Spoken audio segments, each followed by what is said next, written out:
1533, Paris. In the cemetery of Saint-Clément late at night, a light rain mingled with the scent of decaying flesh. Dark figures scaled the wall, their boots sinking into the damp earth. At the front was a young man, only 19 years old. His name was Andreas Vesalius. He was not there for treasure, but for the corpses that might be gnawed by worms and rats. He pried open a crack in the coffin with his fingernails. At that time, the University of Paris was still reciting doctrines from 1,000 years past. But he was determined to cut open with his own hands the blindfold that the church deemed sacred and inviolable.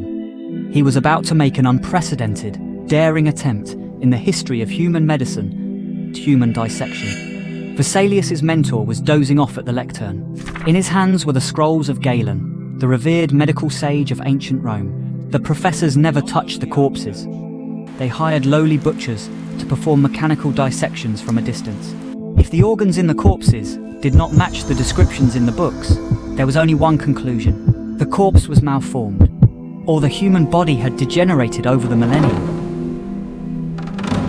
Galen, the world's most authoritative anatomist at the time, was like a ghost that had ruled the medical world for 1,300 years.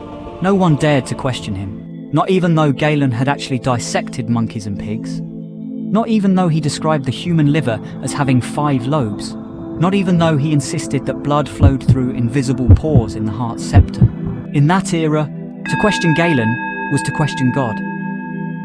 Vesalius had grown weary of this lifeless recitation. He picked up the cold scalpel. At that moment, the gears of medical history let out a piercing screech. He no longer gazed at the stars. He began to look down upon flesh and blood. He peeled back the skin as if peeling away layers of heavy history. He severed nerves as if cutting through the chains that bound thought. He discovered that men do not have one fewer rib than women. He discovered that the human cardiac septum has no pores. He discovered that the body we thought we knew was, in fact, an uncharted island. In 1543, the same year Copernicus received On the Revolutions of the Heavenly Spheres on his deathbed, Vesalius dropped his own bombshell, De Humani Corporis Fabrica. In the anatomy theatre of the University of Padua, hundreds of students, citizens, and even clergymen gathered in this circular anatomy theatre. Vesalius stood at the centre, like a sorcerer performing a spell, but what he held in his hands was truth. He was not only dissecting a corpse, he was dissecting the faith of an old world. Pointing at the disassembled body, he declared to the world, the human body is not a clay sculpture moulded by God, but a precise, magnificent, and logical machine. This book enraged the entire conservative world. His mentor called him a madman, and the shadow of the church began to loom over him. But he had already printed the truth onto paper. He had allowed the world to see itself clearly for the first time. This was no longer just dissection. It was an enlightenment concerning human dignity. We no longer needed to guess the dwelling place of the soul through scripture. We only needed to look at the intricate network of nerves. Yet Vesalius could not escape the twists of fate.